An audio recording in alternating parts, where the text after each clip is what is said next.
قرآن میں چند سوروں میں معراج کا تذکرہ ہے، جن میں سے ایک سورہ اسراء ہے۔ سورہ اسراء یا سورہ بنی اسرائیل بھی کہا جاتا ہے اسے، لیکن بعض اوقات ایک ایک سورہ کے کئی نام ہیں۔ سورہ فاتحہ کا نام فاتحہ الکتاب بھی ہے، سبع مثانی بھی ہے، سورہ حمد بھی ہے، اور بہت سے نام ہیں۔ اسی طرح سے سورہ اخلاص کا نام سورہ توحید بھی ہے۔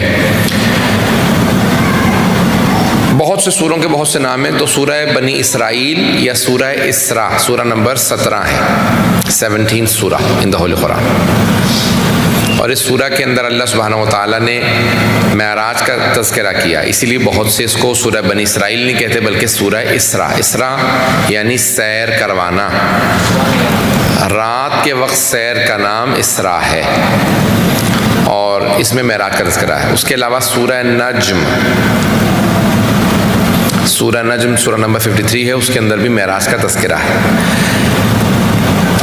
میں نے اس سورہ کا انتخاب کیا ہے تاکہ اس سورہ کی اس پہلی آیت سے 15واں پارہ ہے، 17واں سورہ ہے، بالکل ابتدا ہے۔ سبحان الذی اسری بعبدہ لیلا من المسجد الحرام الی المسجد الاقصی الذی بارکنا حولہ۔ اس آیت سے معراج جسمانی ثابت ہوتی ہے۔ معراج جسمانی یعنی رسول خدا جسم کے ساتھ معراج پہ گئے تھے، خواب نہیں دیکھا تھا۔ خواب میں معراج تو مومنین کو بھی ہو جاتی ہے، جسمانی معراج ہے۔ ایک اور بات یہاں اس سے پہلے کہ دلیل دوں اس آیت سے کہ یہ معراج جسمانی ہے، قرآن سے انشاءاللہ بھی دلیل دوں گا، لیکن ایک حدیث پیش کر دوں، دو حدیث پیش کر دوں یہاں پہ دلیل دی۔ ایک امام علی بن موسیٰ الرضا علیہ السلام کی حدیث ہے،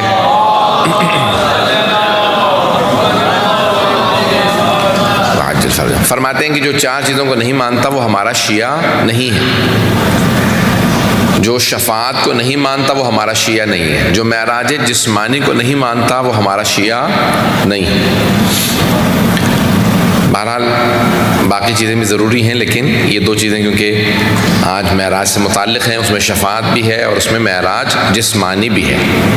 جسم کے ساتھ رسول خدا معراج پہ گئے تھے، پہلی حدیث۔ دوسری حدیث جو شہید دستغیب نے اپنی کتاب معراج ہے، ان کی کتاب معراج، اس میں لکھی ہے، فرماتے ہیں کہ معراج رسول خدا کے لیے نہیں تھی، معراج ہے عروج سے، یعنی سفر کرنا کسی بلندی کی طرف۔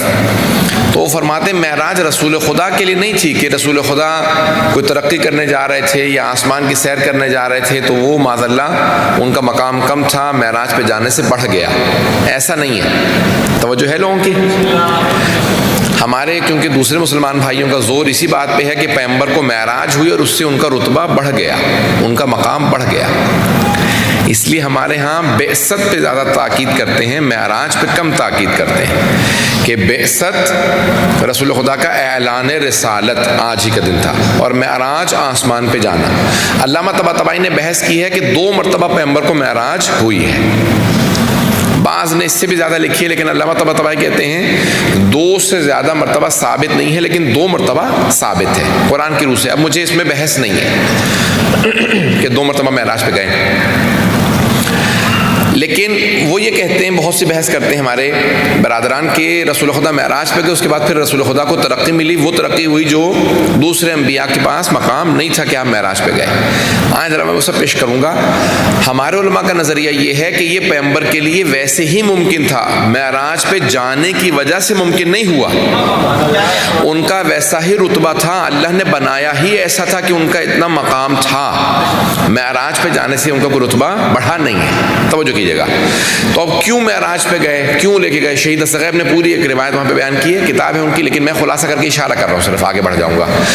کہ تمام ملائکہ نے خداوند متعال کی بارگاہ میں کہا کہ پروردگارا، ہم نے رسول خدا کی زیارت کی تھی جب وہ یہاں تھے، اور اس اپنے جو نورانی ان کا وجود ہے اس نور کی ہم نے زیارت کی تھی، لیکن جب سے یہ انسانی حلیے میں زمین پہ گئے ہیں ہم نے اس جسم کی زیارت نہیں کی، ہم ایک مرتبہ رسول خدا کی اس جسم کے ساتھ زیارت کرنا چاہتے ہیں۔ جب ہم خلق ہوئے تو ہم نے سب سے پہلے دیکھا ہی جو نور تھا وہ رسول خدا کا، علی مرتضیٰ کا، یہ نور انوار پنجتن کے دیکھے، لیکن جب سے زمین پہ گئے ہیں تب سے ہم نے زیارت نہیں کی۔ ایک مرتبہ ذرا رسول خدا کو آسمان پہ بلا لے کہ ہم ان کی زیارت کر لیں۔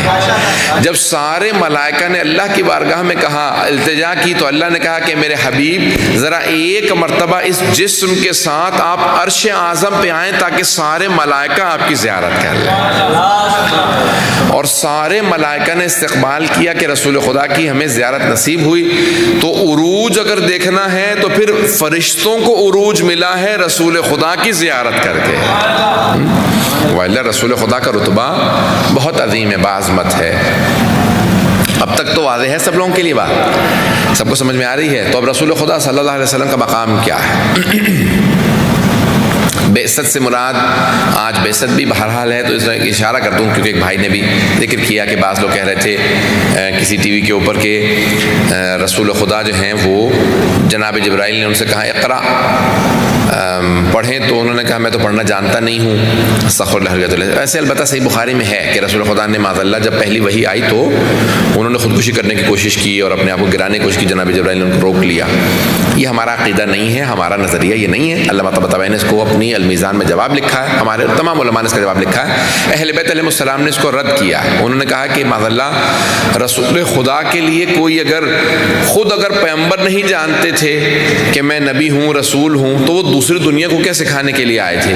جو خود نہ جانتا ہو تو بہرحال رسول خدا کے لیے کوئی ایسا وہ نہیں تھا کہ معاذ اللہ انہیں معلوم نہیں تھا۔ ایک اور بات میں کہتا چلوں، اب وہ کہتے ہیں، انہوں نے لکھا کہ جب گھر آئے تو بہت پسینے آ رہے تھے اور بخار ہو گیا تھا بہت تیز، تو جناب خدیجہ نے کہا کہ کیا بات ہے؟ کہا ایک مجھے ایک مخلوق نظر آتی ہے، جناب جبرائیل کو پہچان نہیں سکے تھے، تو کہا ایک مخلوق نظر آتی ہے، بہت اس کا وجود بہت بڑا ہے، ہیکل بہت بڑا ہے، اس سے مجھے بہت ڈر لگ رہا ہے، اور بار بار آ کے کہتا ہے اقرا، بار بار آ کے کہتا ہے بسم اللہ پڑھیں اور کہیں اقرا، میں پڑھنے نہیں جانتا، مجھے بار بار کہتے ہیں پڑھیں۔ تو اس کے بعد پھر پیغمبر کو بخار ہو گیا۔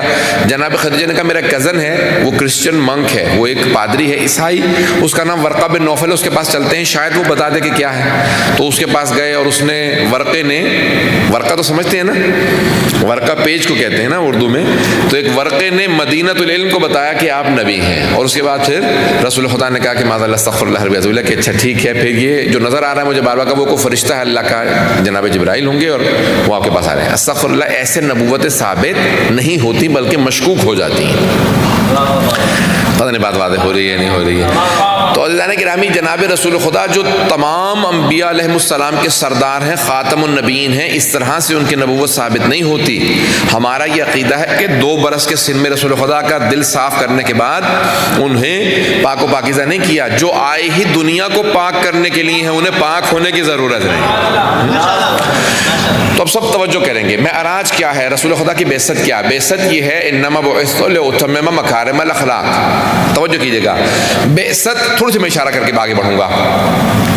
بعثت پیغمبر اسلام میں کوئی کمی نہیں تھی، he had nothing less کہ اب 40 سال کے ہو گئے تو کمال پہ آ گئے اب آپ اعلان کر دیں، نہیں، توجہ چاہوں گا۔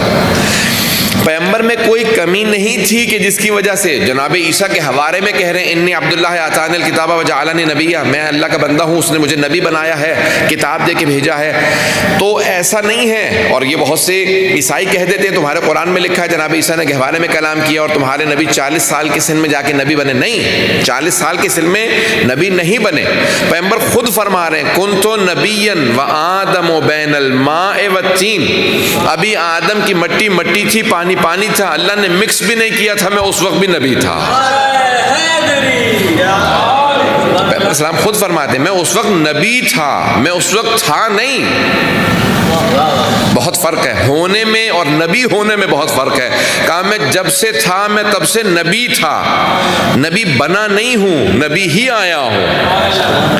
تو اس وقت رسول خدا نبی تھے جب جناب آدم نہیں تھے، تو اس دنیا میں آنے کے بعد 40 برس کے سن میں 40 کی ایج میں نبی نہیں بنے بلکہ پہلے سے نبی تھے۔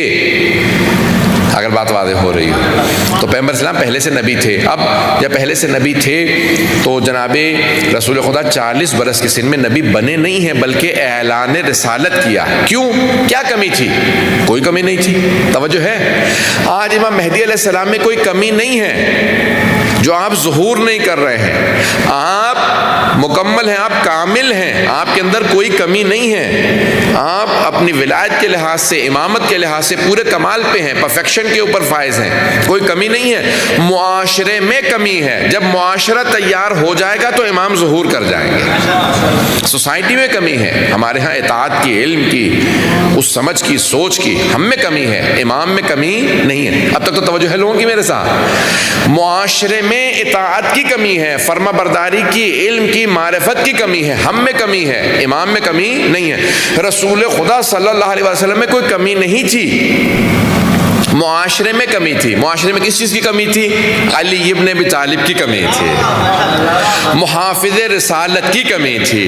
جیسے ہی جناب امیر علیہ السلام کی ولادت ہوئی تو اس کے بعد جب 10 سال کے ہو گئے, 9-10 برس کے تھے, تو اللہ نے کہا کہ اے میرے حبیب, یا ایھا المدثر قم فانذر وربک فکبر, اے میرے حبیب, اے کالی کملی والے کھڑے ہو جائیے, اعلان کر دیجئے, لوگوں کو ڈرائیے کہ شرک کو چھوڑ دو, نجاستوں کو چھوڑ دو, برائیوں کو چھوڑ دو, شراب کو چھوڑ دو, جوئے کو چھوڑ دو, بیٹیوں کو دفنانا چھوڑ دو, اس راستے پہ آ جاؤ جو سارے انبیاء کا راستہ ہے. لیکن اب آپ کے ساتھ آپ اکیلے نہیں ہوں گے, حفاظت کرنے والا میرا علی آپ کے ساتھ ہوگا, یہ آپ کی حفاظت کرے گا. تو عزیزان گرامی, معاشرے میں اس وجود کی کمی تھی, پیغمبر کے اندر کوئی کمی نہیں تھی. ایک تو یہ بعثت کا میں نے آپ کو فلسفہ سمجھا دیا.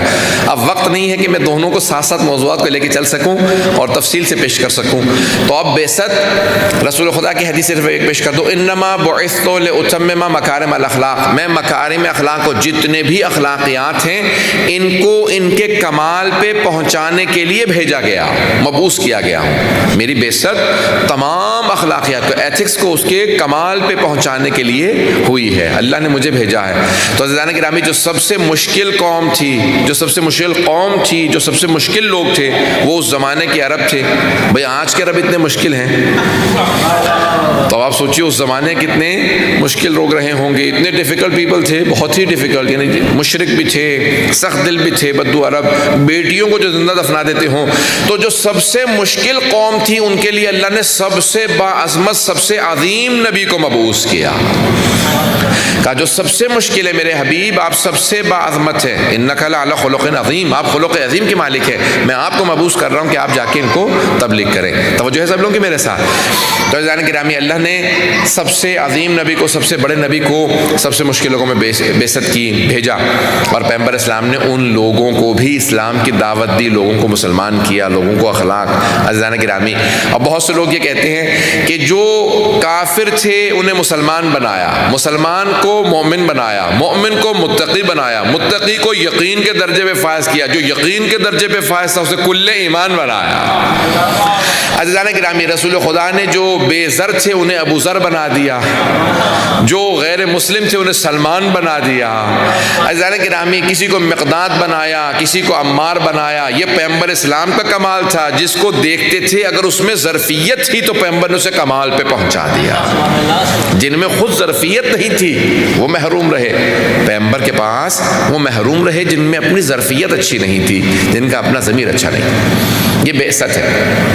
اب آئیں ذرا معراج, اب جناب ختمی مرتبت, اب ہمارے بھائیوں نے ایک روایت نقل کر دی ہے جس کی وجہ سے وہ ضد میں آ جاتے ہیں کہ نہیں, رسول خدا جو ہیں وہ ان کی معراج اس طرح سے ہوئی, اور وہ راوی جو ہیں اس کی وہ ایک ام المومنین ہے, نام نہیں لوں گا, تو کہتے ہیں کہ ان ام المومنین نے کہا کہ نہیں, رسول خدا کی معراج جسمانی نہیں تھی, بس جو دروازے پہ زنجیر تھی وہ ہل رہی تھی, پانی جو وضو کے لیے کھڑے ہوئے تھے تہجد پڑھنے کے لیے وہ بہہ رہا تھا, بستر بھی گرم تھا, گئے اور واپس آ گئے تو کہا مجھے معراج ہو گئی ہے. پتہ نہیں توجہ ہے یا نہیں.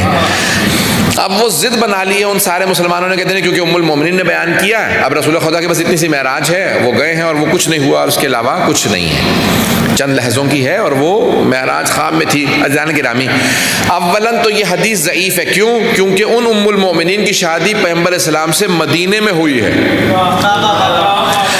اور مدینے میں ہجرت کر کے رسول خدا آئے ہیں. معراج قرآن کی روح سے مکے میں ہوئی ہے. سبحان الذی اسری بعبدہ لیلا من المسجد الحرام الی المسجد الاقصی الذی بارکنا حولہ. ہم نے مسجد حرام سے وہ جو سب سے دور مسجد ہے وہاں تک ہم نے معراج کروائی ہے. رات کا وقت تھا, سیر کروائی اپنے بندے کو. اب آئیں ذرا معراج جسمانی کی میں دلیلیں پیش کر رہا ہوں, سننا چاہ رہے ہیں سب لوگ؟ معراج جسمانی کی پہلی دلیل ہے سبحان الذی اسری بعبدہ لیلا من المسجد الحرام.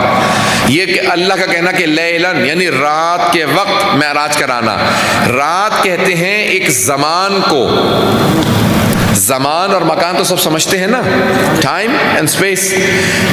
اللہ نے لفظ استعمال کیا سبحان الذی اسری بعبدہ لیلاً, رات کے وقت معراج کرائی. رات کے وقت معراج کروائی. یہ رات کا سفر جسم سے متعلق ہوتا ہے کیونکہ زمان کا تعلق ہی جسم سے ہے. تو اب یہ پہلی دلیل, ملا صدرہ نے 8 دلیلیں لکھی ہیں, ان میں سے پہلی دلیل کہتے ہیں یہ لفظ استعمال کرنا رات کے وقت سیر کروائی ہے. تو یہ زمان ہے, ٹائم پیریڈ ہے. یہ زمان میں کسی ٹائم کے اندر کہ اتنی مدت کے اندر ہم نے سفر کروایا, تو یہ خود دلیل ہے کہ جسمانی ہے. نمبر 1. نمبر 2, سبحان الذی اسری بعبدہ. ملا صدرہ کہتے ہیں کہ اللہ نے کہا میں نے اپنے عبد کو, اپنے بندے کو معراج کرائی. اگر اللہ کہہ دیتا نا میں نے اپنے نبی کو معراج کروائی, تو نبوت کو معراج انسان تصور کر سکتا ہے کہ یہ خواب میں ہو سکتی ہے, کیونکہ نبوت کا تعلق جسم سے نہیں ہے.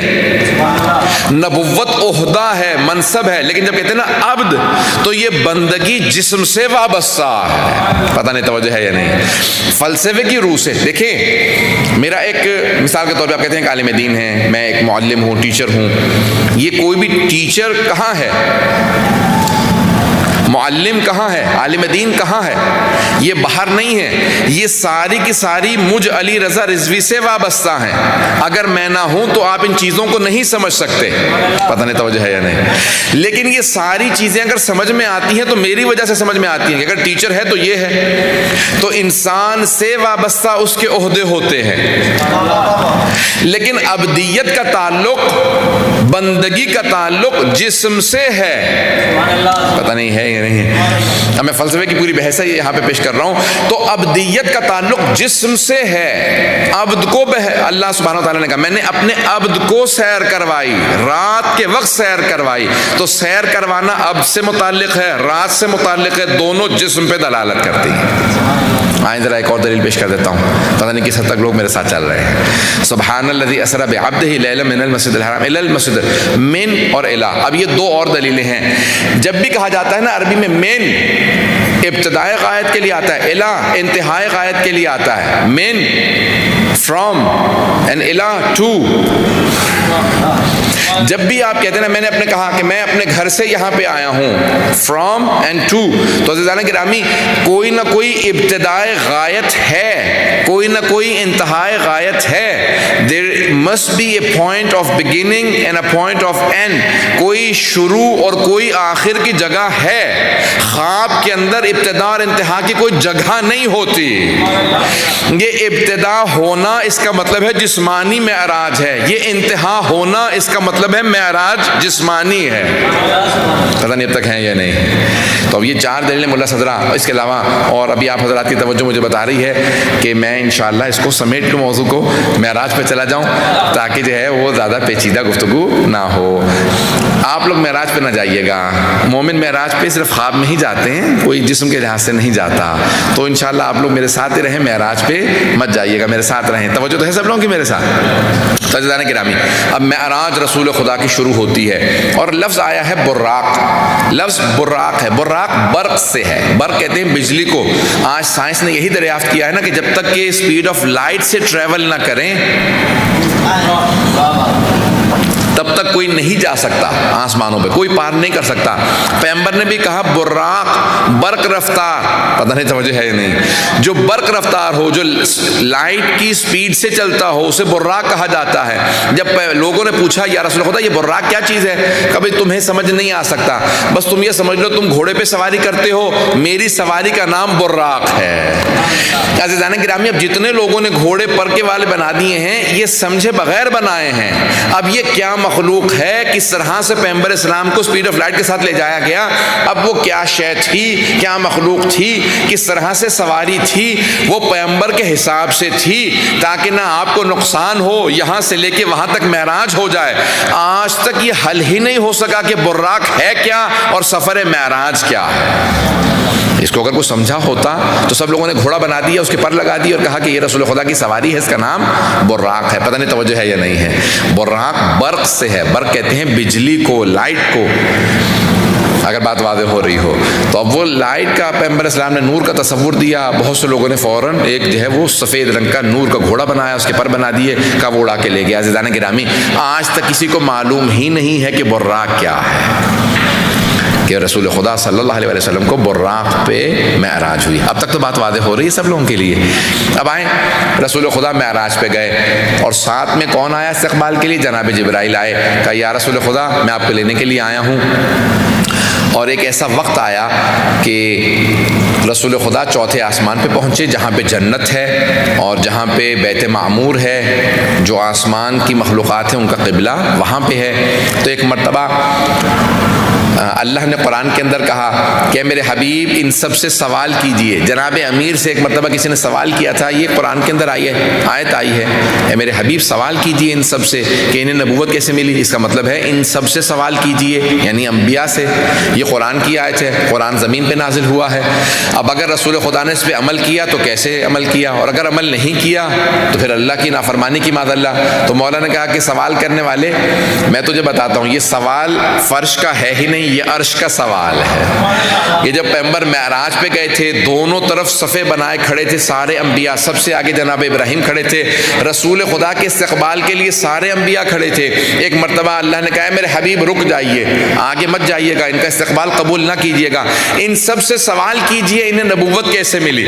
تو رسول خدا نے وہاں پہ سوال کیا تھا، اللہ نے وہاں آیت نازل کی تھی جب معراج پہ گئے تھے۔ تو پھر خود ہی مولا نے کہا کہ جواب میں تجھے بتا دیتا ہوں کہ سارے انبیاء نے کیا جواب دیا تھا۔ سوال قرآن میں آ گیا، جواب میں بتاتا ہوں انبیاء نے جواب کیا دیا۔ کہ سارے انبیاء نے کہا یا رسول اللہ، اللہ نے اپنی وحدانیت کی گواہی دینے پہ ہمیں نبوت دی، آپ کی رسالت کی، سرداری کی، آپ کے سید المرسلین ہونے کی گواہی دینے پہ اللہ نے ہمیں رسالت اور نبوت عطا کی، اور علی ابن ابی طالب کی ولایت کی گواہی دینے پہ اللہ نے ہمیں نبوت عطا کی۔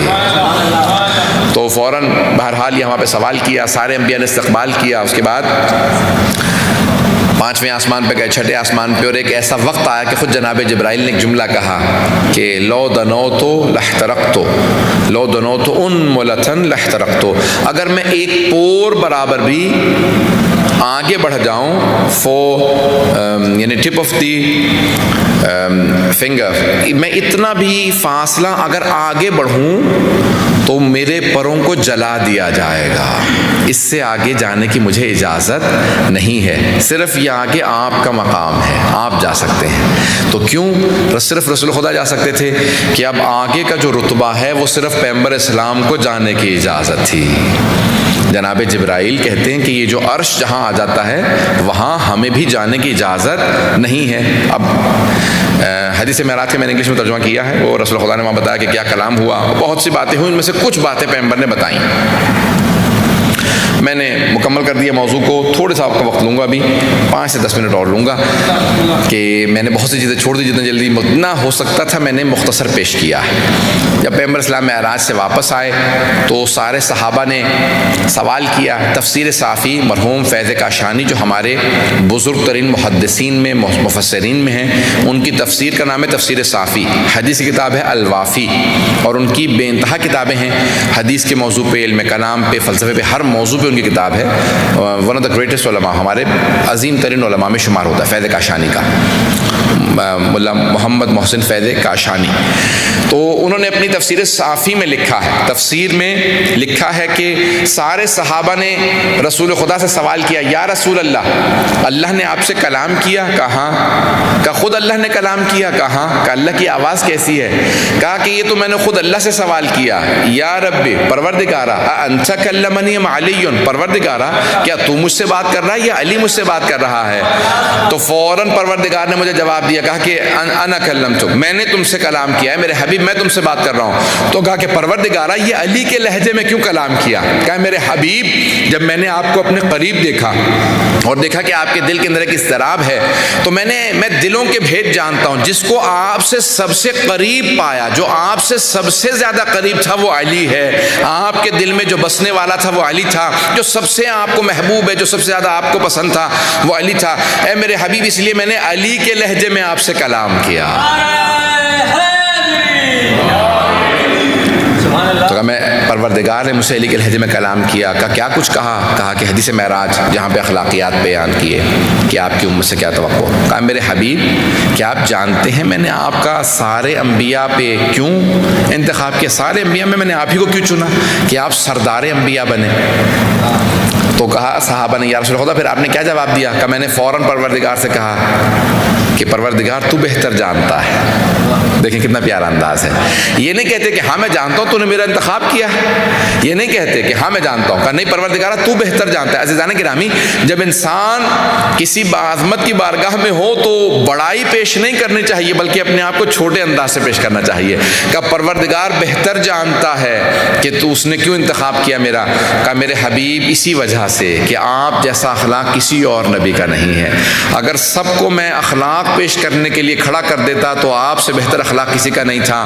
آپ کبھی بھی تکبر سے پیش نہیں آتے، کبر و نخوت نہیں رکھتے، اتنا تواضع، اتنی انکساری، اتنے آپ کے اندر تواضع ہے، ہمبلنس ہے کہ ابھی بھی آپ جانتے ہوئے مجھ سے کہہ رہے ہیں کہ اللہ بہتر جانتا ہے۔ یہ نہیں کہتے کہ ہاں میں جانتا تو ہوں، نہیں کہا اللہ بہتر جانتا ہے، کہ جانتے ہوئے آپ کہہ رہے ہیں کہ اللہ بہتر جانتا اس نے میرا انتخاب کیوں کیا ہے۔ کہا ہے میرے حبیب آپ جیسا اخلاق کسی کا نہیں ہے۔ میرے حبیب عزیزان گرامی معراج کے اوپر کیا کچھ وعدے اور کیا کچھ بے انتہا تفصیل موجود ہے ہماری احادیث کی کتاب میں کہ وہاں کیا کچھ ہوا، اس کے واقعات۔ اور پھر پیغمبر اسلام جب واپس آئے تو آپ نے کہا دلیل کے طور پہ بتا رہا ہوں کہ معراج پہ گیا تھا، جب میں سفر سے آ رہا تھا تو بھی تمہارے پاس ایک قافلہ آ رہا ہے جس کے اندر اتنے لوگ ہوں گے، یہ ہوگا وہ ہوگا، یہ راستے سے۔ تو کہا کہ ہاں بھی تم لوگوں نے کہا ہاں ہم نے رات میں ایک ستارہ کو دیکھا، ایک ستارہ ٹوٹ رہا تھا۔ رسول خدا نے جتنی علامات بتائی تھی اس قافلے کی وہ سب ان کے اندر پوری تھی۔ پیغمبر نے کہا اب تمہیں یقین آ رہا ہے کہ میں معراج پہ گیا تھا؟ پتہ نہیں توجہ ہے یا نہیں ہے۔ تو کہا میں معراج کے حالات بیان کر رہا ہوں، کہ کچھ ایسی چیزیں ہیں جو میں بیان نہیں کر سکتا کیونکہ تمہاری طاقت اتنی نہیں ہے کہ تم اسے برداشت کر سکو۔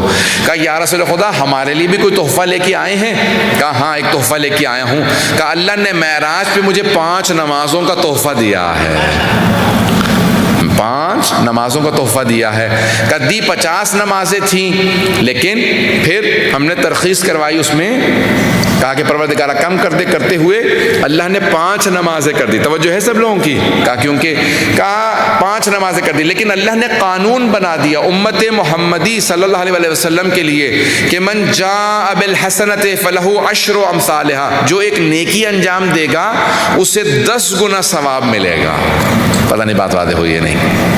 قرآن کی آیت ہے من جاء بالحسنۃ فلہ 10 امثالها، جو ایک نیکی کرے گا اسے 10 گنا ثواب ملے گا۔ کیوں؟ کہا کیونکہ معراج پہ اللہ نے 50 نمازیں دی تھی، پیغمبر نے کہا میری امت 50 نمازیں نہیں پڑھ پائے گی تو اللہ نے 5 کی۔ کہا اب جو 5 پڑھے گا اسے 50 ہی کا ثواب ملے گا۔ پتہ نہیں بات واضح ہے یا نہیں ہے؟ اب یہ معراج کا تحفہ ہے 5 نمازیں، تو اس میں کوتاہی نہ کریں۔ ویسے بھی ہمارے ہاں تو پیغمبر اسلام نے حدیث ہے معصوم کی کہ آپ نے چھوٹ دی، ترخیص دی کہ ان کو 3 وقت پہ پڑھ لو، ظہر کو عصر کے ساتھ ملا کے، عصر کو ظہر کے ساتھ ملا کے، عشاء کو مغرب کے ساتھ ملا کے پڑھ سکتے ہیں۔ تو عزیزان گرامی بہت آسان کر دیا۔ اب اگر پھر بھی کوئی نماز میں کوتاہی کرے تو پھر بہت بڑی کوتاہی ہے، اس لیے نماز میں کوتاہی نہ کیجیے گا۔ شب معراج کا تحفہ ہے نماز۔ تو بہرحال پیغمبر اسلام کو اللہ نے ہدیہ دیا کہ آپ کی امت کے لیے ایک تحفہ دے رہا ہوں اور وہ ہے نماز، معراج کا تحفہ۔ جس طرح سے اگر ایک آدمی دن میں 5 مرتبہ نہا کے باہر آئے تو اس کے جسم پہ کوئی بھی چکناہٹ باقی نہیں رہے گی، کوئی میل، کوئی گندگی، کوئی نجاست باقی نہیں رہے گی۔ اسی طرح سے اگر ہماری روح 5 مرتبہ نماز میں غوطہ لگا کے باہر آئے تو جسم پہ کوئی گناہ باقی نہیں رہے گا۔ تو انشاءاللہ سب کے سب اپنی نماز میں کوتاہی نہیں کیجیے گا انشاءاللہ۔ عزیزان گرامی آخری بات کو پیش کر رہا ہوں، وقت بہت تیزی سے گزر گیا۔ کہ عزیزان گرامی معراج پہ بے انتہا روایات ہیں، اخلاقی روایات بہت زیادہ موجود ہیں، تفصیل سے موجود ہیں، اور معراج کے بے انتہا تحائف جو پیغمبر اسلام نے اپنے آل سے متعلق دیے۔ ایک واقعہ پیش کرنا چاہتا ہوں اور انشاءاللہ وہ فضائل سے متعلق ہے، اور انشاءاللہ ایک بزرگ استاد سے سنا تھا اور انہی سے پیش کر رہا ہوں کہ فضائل سے متعلق، چلیں دو ہیں لیکن ایک کو پیش کروں گا، زیادہ وقت نہیں لیتا آپ کا۔ تو فضائل سے متعلق ساری باتیں پیش کرنا بھی آسان نہیں ہوتا، جب تک کہ تمہید نہ باندھ لے تب تک اس کو پیش کرنا، بیان کرنا مناسب نہیں ہوتا۔ معصوم کے الفاظ ہیں کہ پہلے ذہنوں کو تیار کرو پھر بات کو